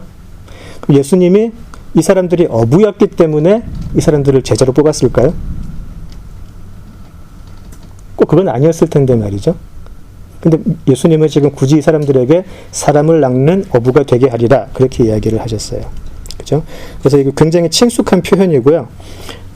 우리 그 믿는 특히 뭐 전도나 선교 같은 거 할 때 이 표현을 많이 써요. 사람을 낚는 어부가 되게 하고 선교 단체도 있고 이런 표현이. 자, 근데 사실 집중해야 될 표현은 사람을 낚는 어부, 이거 중요한데 이제 사람을 낚게 되죠 실제로. 사람을 낚는 어부라는 표현도 중요한데 저는 더 중요한 표현이 이거라고 생각이 돼요. 김 빠질지 모르겠는데 되게 하리라가 더 중요하다고 생각이 돼요. 왜냐하면 예수님이 굳이 이 사람들을 제자로 뽑을 필요가 없었어요. 혼자 하실 수 있어요. 그죠? 그리고 예수님이 제자를 데리고 다니면서 방해가 더 되지 않았을까요, 오히려? 속만 새기고? 그죠? 왜 굳이 뽑으셨을까요? 그런데 이런 인간들을 사람을 낚는 업으로 되게 하겠다라고 하셨다는 것은 대단한 거죠. 되게 하겠다. 하나님은 실언치 아니하시는 분임을 우리가 잘 알고 있어요. 반드시 만들겠다라는 하나님의 의지가 담겨 있어요. 무슨 일이 있어도 내가 너희들을 사람을 낚는 어부가 되게 하겠다라는 게 있다는 거죠. 하나님의 의지가 들어가 있어요. 저는 그게 더 중요하다고 생각이 돼요. 내가 너희 12명을 뽑아가지고 대충 해보고 한 6명 탈락시키고 마지막에 좀 서바이벌 게임처럼 마지막에 한 2명 남으면 내가 진짜 내 제자로 삼으리라, 이게 아니고 내가 너희를 하나의 사람을 낚는 업으로 되게 하겠다라는 의지를 딱 하시면서 뽑아내신다는 거죠. 그죠? 자, 여기에는 뭐가 있죠? 너희들이 어떻게 나를 실망시키고 어떻게 나를 배신하고 어떻게 너희들이 게으르고 어떻게 너희들이 무지해도 나는 내가 그 모든 고통을 감수하고서라도 너희들을 만들겠다라는 의지가 담겨 있는 거예요. 이게 너무나 감사하다는 거죠. 이게 너무너무 감사하게 다가왔어요. 하필이면 제가 이거를 이제 그 본문을 읽을 때 굉장히 아침에 기도하는데 뭐 다른 일로 제가 제 스스로한테 너무 실망했던 그런 마음이 가득 차 있었거든요. 근데 이 구절이 생각이 나면서 아니, 하나님은 그래도 나를 하나님의 참된 아들로 만들어 내실 거야 라는 생각이 들면서 너무나 감사한 거예요. 그게 예수님의 부르심이에요. 우리가 부르심을 이야기할 때 보통 어떤 생각해요? 우리가 소명이나 사명 같은 거 생각하면서 나는 부르심을 받아서 어떤 일을 하게 될까? 보통 그런 거 생각 많이 하잖아요. 나는 무엇을 통해서 하나님께 영광 돌릴까? 그런 생각 많이 해요. 나는 이런 일을 해서 하나님께 일을 해야지. 근데 하나님의 입장에서는 그런 것보다 네가 나를 너는 내가 누군 줄 알고 나의 뜻에 순종하며 하나님의 백성에 맞게 살아가는 그것을 제일 원하실 것 같아요. 그리고 그 모습을 반드시 만들어낼 거라고 이야기하신다는 거죠. 그래서 요한복음에서 예수님이 나는 선한 목자라고 이야기하실 때에 그게 너무나 감격스러운 거예요. 그 선한 목자가 되어주시겠다라는 거는 그 양들, 정말 지독히 말 안 듣는 그 양들, 그죠? 그런 양들이라 해도 내 거기 때문에 반드시 내가 너희들을 끝까지 푸른 초장으로 이끌어낼 거다라는 것이 선한 목자인데, 여기서 저는 예수님의 그 부르심 속에는 예수님의 어떠한 고통을 감수하고서라도 내가 너희들을 내 제자로 만들어내겠다라고 하시는 거기 때문에 사실 엄청난 감격이에요. 이 부르심 자체가 너무나 감격스럽다는 거죠. 그래서 사람을 낚는 어부 자체도 참 좋지만 되게 하겠다라는 그 예수님의 의지에 좀 감사할 수 있으면 좋겠어요. 우리가 조금만 더 생각을 해보면 우리의 신앙이라는 게 그렇지 않을까요? 우리 신앙생활 속에서, 그리고 우리가 이 세상을 살아가면서 저는 그렇게 생각이 돼요. 또 여러분 어떻게 생각하실지 모르겠는데 점점 저 자신에게 실망이 드는 것 같아요.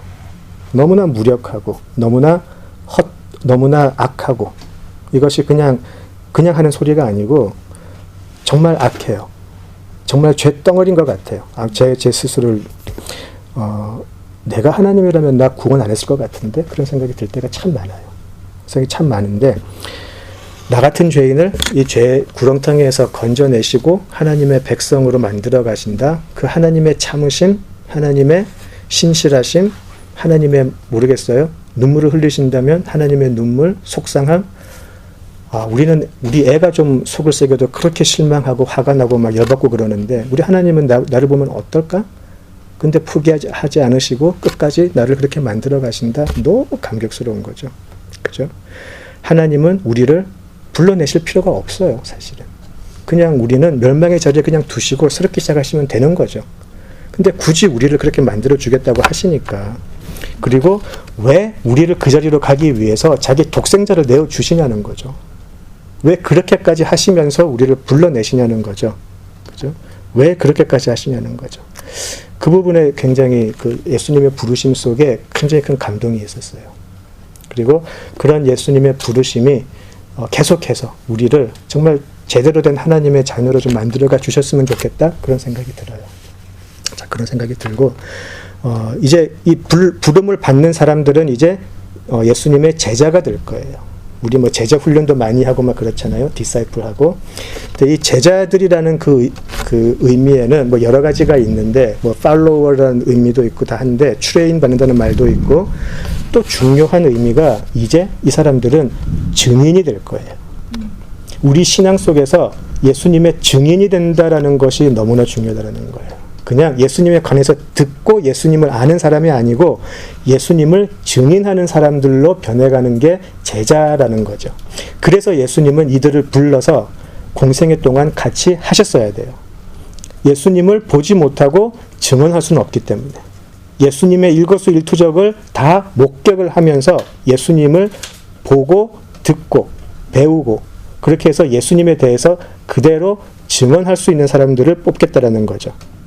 그죠? 그래서 우리 사도행전 할 때 했죠. 오직 성령이 너희에게 임하시면 너희가 권능을 받고 온 유대 사마리아 땅끝까지 이르러 내 증인이 되겠다라고 하시는데, 그 증인이 되는 것이 제자의 완성이에요. 그렇게 예수님이 그들을 제자로 만들어 가실 거예요. 자, 그래서 예수님은 그 하나님의 나라가 임하는 이 현장으로 제자들을 일단 다 불러 모으시는 거죠.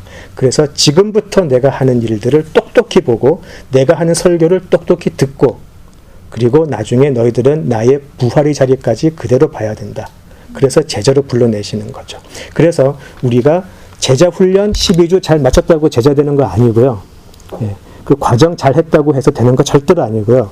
우리는 예수님에 대해서 예수님의 탄생 이전부터 예수님의 예수님의 공생애, 사역을 하셨던 내용, 그리고 예수님의 십자가, 예수님의 부활, 승천까지를 다 알아야 돼요.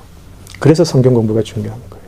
그거 모르면서 우리가 예수님의 제자 됐어요 절대로 할 수 없다라는 거죠. 자, 그래서 그때 우리가 이야기할 때 그랬잖아요. 우리가 바라는 것이 하나님의 우리 삶 속에 임재가 가장 큰 소망이라고 그랬잖아요. 하나님의 영광이 임하는 것, 그죠? 자, 이 영광이 임하는 곳이 바로 예수님이 우리를 불러주시는 모습이에요. 우리 삶 속에 예수님이 침노해 오시는 거예요. 그죠? 그때 질문하셨을 때 이제 제가 영어로 몇 가지 했었는데, invade 한다라는 말이 있었잖아요. 침노한다. 그죠? 그 침노한다라는 뜻이 invade라는 말이 있어요. 어떤 주권 있는 나라에 이 나라가 치고 들어가서 주권을 뺏어버리는 그런 invasion이 있고요. 또 하나는 penetrate 한다는 거죠. 어떤 견고한 진이 있는데 그것을 구멍을 뚫고 뚝 들어가 버리는 그런 거. 그런 것들을 침노한다라고 그래요. 예수님이 그냥 자기의 일상을 살고 있던 사람들의 삶 속에 뚫고 들어가 버리시는 거예요. 그리고 그 사람들은 아직까지 죄인이지만 예수님의 하나님의 나라, 인자가 되신 예수님이 하나님의 나라가 되어서 그 사람들의 삶을 뚫고 들어가셔서 그 사람들의 삶의 주인이 되어 주시는 거죠. 그죠? 그것이 지금 예수님의 부르심의 장면이에요. 그리고 그것이 예수님의 하나님의 임재, 하나님의 영광이라고 그래요. 그래서 우리가 하나님께 찬양하고 하나님께 하나님의 이름을 송축하고 우리 삶 속에 하나님의 뜻을 따라가고 싶어하는 게 바로 그것 때문 아닐까요? 예수님의 영이 우리의 삶을 뚫고 들어와 버리셨어요. 우리는 예수님이 누군지도 몰랐는데 예수님이 우리의 삶을 그대로 뚫고 들어오셔가지고 우리로 하여금 예수님을 주라 고백하게 만들어버렸어요. 하나님은 살아계신다라고 남들은 뭐라 그래도 증언하게 만들었죠.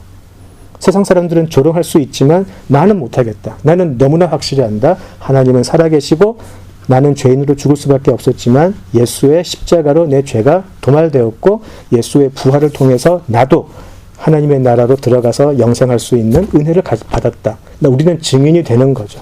그죠? 자, 그 제자를 부르는 이 장면 속에 이 모든 제자들은 뭐죠? 자기들의 일상에 충실한 삶을 살고 있었어요. 그냥 자기들이 일상을 충실히 살고 있었는데 예수님께서 찾아가 주신 것이죠. 근데 여기서 놀라운 것은 이거예요. 이 사람들의 반응이 굉장히 즉각적이에요. 그죠? 예. 그게 약간 좀 당황스럽긴 해요, 솔직하게. 근데 이게 좀 약간 궁금하기도 해요. 정말 아무것도 안 하고 있었는데 예수님이 오셔가지고 너 나 따라와 했더니 다 던지고 가능할까? 그런 생각이 드는 거죠. 예. 자, 그래서 이제 우리가 좀 성경을 자세히 봐야 되는데 누가복음에 보면 그렇지 않았다라는 게 나와요. 누가복음을 보시면 예수님의 이제 그 시험 받는 장면이 끝이 나고 먼저 예수님께서 공생애를 시작을 하세요. 이사야의 기록이 43장인가 거기에 있는 그 가난한 자에게 복음이 전파되는 그때가 왔다라고 읽으시면서 예수님의 공생애가 이제 시작이 되는데 혼자서 먼저 다니시면서 아픈 병든 자를 낫게 하고 귀신을 쫓아내고 먼저 조금 일을 하세요. 누가복음에 보면 그러고 있다가 예수님이 제자를 부르러 가시거든요. 그죠? 자, 재밌는 것은 누가복음에 보면 먼저 예수님이 베드로를 부르죠. 그죠? 그래서 이제 사람을 낚는 어부가 되게 하겠다라고 하는데 그 바로 전에 보면 베드로의 장모가 열병에서 낫는 장면이 나와요. 그러니까 베드로가 예수님을 모르고 있었던 게 아니에요. 베드로는 이미 자기 장모님이 병에 들었다가 예수님의 기도로 낫는 것을 바로 목격을 했어요. 그게 있어요. 그리고 그 당시 예수님이 처음에 공생을 시작하셨던 그 마을은 사람들이 많이 살던 곳이 아니었거든요. 시골이었고 굉장히 조그마한 동네였어요. 거기서 귀신이 막 나가고 아픈 사람이 나았다 그러면 소문이 금방 퍼졌을 거예요. 그러니까 우리가 쉽게 이제 생각할 수 있는 거는 이미 지금 이 제자로 불림을 받은 사람들은 예수님에 대해서 실제로 목격을 했거나 적어도 듣고는 있었다라는 거죠. 예수님의 존재는 분명히 알고 있었을 거예요. 자, 그런데 지금 예수님이 그들을 불렀을 때에 그들이 즉각적으로 반응했다는 것은 그동안 그 사람들의 마음속에 굉장히 뭔가가 지금 일어나고 있었다라는 것을 알 수가 있어요. 그것을 결정적으로 이제 예수님께서 확인시켜 준 게 베드로에게 그 물고기를 이제 잡게 하는 거죠. 그래서 우리가 밤이 새도록 우리가 그물을 내렸지만 물고기를 못 잡았는데 말씀에 의지하여 한번 내려볼게요 했는데 엄청나게 나와서 그죠? 막 그물이 찢어지고 막 그랬잖아요. 그것이 어쩌면 베드로에게는 확인됐던 장면이 아니었을까. 무슨 말이냐면 그 전까지 베드로나 안드레나 이런 사람들은 혹시라도 아까 제가 이야기했던 그런 예언자들의 예언들을 믿고 메시아를 소망하고 이런 것들이 있는 사람들이었는데 그죠? 지금 저분이 하는 것을 우리가 보고 들으면 뭔가 다른 것 같다? 더 알고 싶다? 심지어는 다 때려치우고 저분을 따라갈까? 그런 고민도 하지 않았을까라고 우리가 상상은 해볼 수가 있어요. 그래서 베드로가 예수님이 베드로를 불렀을 때 베드로는 그 고민이 그냥 확 날아가면서 예수님을 따라가지 않았을까라고 생각을 할 수가 있다라는 거죠. 그죠? 그러니까 전혀 아무것도 안 하고 있는데 갑자기 누가 와가지고 나 따라와 그렇게 해서 갔다는 건 아니라는 거죠. 항상 그 마음속에. 그죠? 그게 예수님의 침노하시는 방식인데, 또 재밌는 게 있어요. 아까 베드로가 예수님이 시킨 대로 그 그물을 내려서 물고기가 엄청나게 잡혔을 때에 베드로의 반응이 너무너무 재밌다는 거죠. 이 베드로의 반응이 사실은 베드로가 굉장히 고민하고 있었음을 알려줘요. 왜냐하면, 야, 신난다. 이거 가지고 한 일주일은 먹고 살 수 있겠네. 이게 아니고, 베드로가 뭐라 그러죠? 나를 떠나소서 나는 죄인이로소이다. 이런 말을 해요. 근데 어느 사람이 놀라운 일이 벌어졌는데 내가 죄인이라는 고백을 할까요? 나를 떠나소서 나는 죄인이로소이다. 이런 말 하지 않죠. 유대인들이 누구한테 이런 말을 하죠? 나를 떠나소서 나는 죄인입니다. 구약에 보면 하나님한테만 그 얘기를 해요. 유대인들은. 제가 두 군데가 있는데 한 군데는 제가 늘 이야기했던 거라서 제가 그냥 읽어드릴게요. 출애굽기에 하나님이 시내산에서 이스라엘 사람들을 눈으로 볼 수 있게 강림하시는 사건이 있어요. 출애굽기 20장 18절에서 19절인데요. 자, 뭇 백성이 우레와 번개와 나팔 소리와 산의 연기를 본지라 그들이 볼 때에 떨며 멀리 서서 자 모세에게 이르되 당신이 우리에게 말씀하소서 우리가 들으리이다. 하나님이 우리에게 말씀하시지 말게 하소서 우리가 죽을까 하나이다. 이렇게 이야기를 해요. 하나님이 오셨는데 우리가 죽겠습니다. 그래요. 그죠? 굉장히 다른 반응이죠? 자, 그 다음에 또 다른 표현이 있는데 이사야서에 또 이게 나와요. 이사야서 6장 1절에서 5절을 보시면 또 비슷한 말이 있어요. 제가 읽어드릴게요. 이사야서 6장 1절에서 5절인데요. 자, 이사야가 하나님의 존재 앞에 서게 되는 장면이에요. 우시야 왕이 죽던 해에 내가 본즉 주께서 높이 들린 보좌에 앉으셨는데 라고 해서 이제 하나님의 보좌 앞에 이사야가 서 있어요. 자, 그의 옷자락은 성전에 가득하였고 스랍들이 모시고 섰는데 각기 6날개가 있어 그 둘로는 자기의 얼굴을 이것도 좀 또 잘렸네. 제가 다음 주 읽어드릴게요. 마지막에 이사야 6장 5절에 보시면 이렇게 돼 있어요. 그때에 내가 말하되 화로다 나여 망하게 되었도다. 나는 입술이 부정한 사람이요 나는 입술이 부정한 백성 중에 거주하면서 만군의 여호와이신 왕을 배웠음이니라. 이렇게 돼 있어요. 이사야도요 하나님을 뵙고는 찬양합니다가 아니고 나 죽었다. 나 망하게 됐다. 내가 어떻게 살아계신 하나님을 보나. 이렇게 이야기를 했어요. 유대인들의 반응이 하나님을 배웠을 때에 똑같아요. 큰일 났다. 나 죽었다. 이거거든요. 근데 베드로가 지금 똑같은 반응을 예수님한테 보이고 있다는 거죠. 굉장히 좋은 일이 났는데도 불구하고 베드로는 지금 예수님에게 나를 떠나소서 그래요. 나는 죄인이기 때문에. 하나님한테 할 말을 지금 베드로가 하고 있다는 거죠. 자, 그것은 지금 베드로가 그동안에 예수님에 대해서 얼마나 고민하고 있었는가를 그대로 보여줘요. 그리고 베드로의 고백을 통해서 지금 예수님이 누구인지를 드러내고 있는 것이죠. 그죠? 자, 그래서 우리의 신앙도 그래요. 우리의 신앙이 참 신기한 게 뭐냐면 하나님을 사랑하고 하나님을 늘 보고 싶잖아요. 그죠? 그래서 하나님을 늘 갈망해요. 우리는 그죠? 그리고 하나님을 기뻐하죠. 또 한편으로는요. 우리에게는 하나님에 대한 두려움이 있어요. 우리의 신앙은 이 두 개가 공존하는 것 같아요. 하나님에 대한 두려움, 그러나 그 하나님을 기뻐하는 마음. 이게 항상 공존하는 것 같아요. 이 둘 중에 하나라도 빠지면 안 될 것 같아요. 우리 하나님. 너무 하나님을 두려워만 하면 하나님의 은혜가 보이지 않게 되고요. 그래서 예수님이 십자가에서 보여주신 그 은혜가 가리움을 받을 수가 있어요. 늘 하나님은 두려워요. 그냥. 건강한 신앙은 아니죠. 근데 또 하나님이 너무 좋고 하나님에는 두려움이 없으면 망나니가 돼요. 영적인 망나니가 돼요. 이런 사람들은. 그러니까 하나님의 본질을 또 잊어버리는 거예요.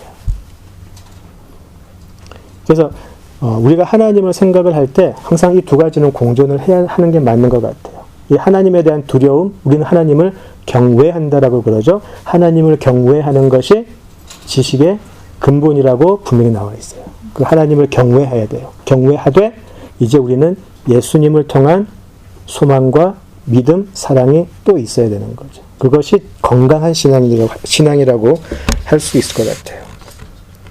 자, 그래서 이제 마무리를 하자면 그래요. 이제 우리가 처음에 사탄의 유혹부터 제자를 뽑는 것까지 사탄의 유혹을 예수님이 이겨내시고 천국의 임하심, 이제 천국의 침노하심을 선언하신 후에 제자들을 이제 뽑았다. 이것이 이제 오늘의 내용이었는데요. 그 사탄의 유혹으로 다시 잠깐만 돌아간다면 이렇게 그 베드로에게 적용을 할 수 있을 것 같아요. 만약에 사탄이 베드로에게 왔다면 이렇게 유혹했을 것 같아요. 내가 더 큰 배 만들 수 있게 해줄게. 내가 매일 일기를 알 수 있게 해줄게. 내가 완전 그 대박나는 지점만 매일매일 와서 가르쳐줄게. 그러면 네가 부자 될 수 있잖아. 아마 사탄은 그렇게 유혹을 했을 거예요. 예수님은 베드로에게 오셔서 그것을 보여주심으로 해서 내가 너를 부자로 만들게 하겠다라고 보여주시지 않으셨죠. 내가 너를 그런 고기 잡는 어부가 아니고 사람을 낚는 어부로 반드시 만들어 주겠다라고 해서 하나님의 일꾼으로 만들어 주실 것을 아시죠. 사탄과 예수님은 그렇게 다르게 나오고 있어요. 정말 조심해야 될 것은 사탄의 유혹은 너무 달콤하고 심지어 은혜롭기까지 할 것 같아. 우리도, 그래서 저는 항상 간증할 때 조심하라고 하는 게 그래서 그래요. 뭐든지 잘 되면 간증하지 안 되면 안 하잖아요. 그죠? 정말 조심해야 돼요. 어쩌면 우리가 사탄의 유혹에 넘어갔으면서 그것이 은혜라고 간증할 수 있다는 거예요. 이제 예수님이 내가 너를 사람을 낚는 어부로 만들어 주겠다라는 그 약속에는 하나님께서도, 예수님께서도 감당하셔야 될 십자가, 엄청난 고난이 있어요. 반드시 통과해야 돼. 또 하나는 그 제자로 부름을 받은 그 사람도 사망의 음침한 골짜기로 필연적으로 가게 될 거예요. 그게 있어요. 그러나 반드시 만들어내겠다라는 예수님의 의지가 거기 있다라는 거죠. 사탄은 그냥 계속해서 고기 많이 잡게 해가지고 부자로 만들고 그렇게 해주겠죠. 그리고 영원히 하나님을 모르고 살다가 죽게 만들어버릴 거예요. 그렇게 멸망의 자식으로 만들어버리는 거죠. 자, 근데 제자들은 앞으로 내가 예수님을 따라가면 내가 사람을 낚는 어부가 되기 위해서 엄청난 고난을 겪어야 될 것을 알고 따라가는 사람들이 제자들인 것이죠. 그래서 하나님의 부르심이 임할 때는 장차 통과해야 할 단련, 그죠? 또 성장의 시간, 그런 것들이 고난을 통해서 반드시 이루어질 거라는 걸 알고 있어야 돼요. 그것이 예수님께서 공생애를 통해서 그들에게 그대로 보여주신 거죠. 그래서 우리가 성경을 읽으면, 복음서를 읽으면 예수님이 다니시는 곳마다 핍박이 있었죠. 그 핍박을 제자들이 같이 당하잖아요. 죽음의 위협이 오기 때문에 막 도망가고 막 그러잖아요. 그것도 감수해야 된다는 거죠.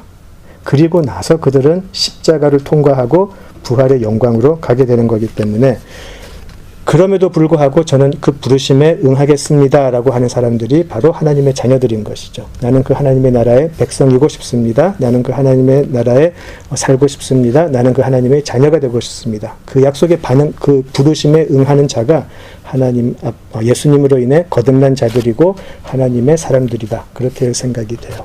네, 오늘 여기까지 하고요.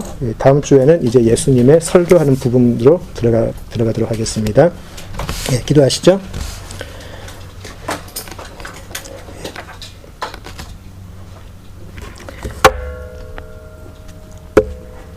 아버지 하나님, 은혜를 감사합니다. 사탄의 유혹에도 불구하고 예수님은 이겨내시고 하나님께서 임한 그 사명과 소명을 온전히 감당해내신 것 참으로 감사합니다. 우리의 인도자가 되셔서 이제는 그 예수님만 믿고 우리의 길을 걸어갈 때에 그 어떤 사탄의 유혹이나 사탄의 역사도 이길 수 있을 줄 믿습니다. 하나님, 예수님을 따라 나가는 것이 결코 편한 길이 아니라 좁은 길임을 잊지 않게 하여 주시옵소서. 그러나 그 좁은 길의 끝에는 십자가와 부활의 영광이 있음도 잊지 않게 하여 주시옵소서. 우리가 우리 스스로와의 싸움에 지지 않게 하시고 이 사탄과의 싸움에도 지지 않게 하시고 이미 이 모든 싸움을 이기신 그리스도만을 붙잡고 따라갈 수 있는 믿음을 우리들에게 허락하여 주시옵소서. 베드로가 받았던 그 부르심 우리들에게도 허락하시고 우리도 예수님 앞에 믿음으로 나아갈 수 있도록 우리 모두와 함께하여 주시옵소서. 감사드리며 예수님 이름으로 기도드립니다. 아멘.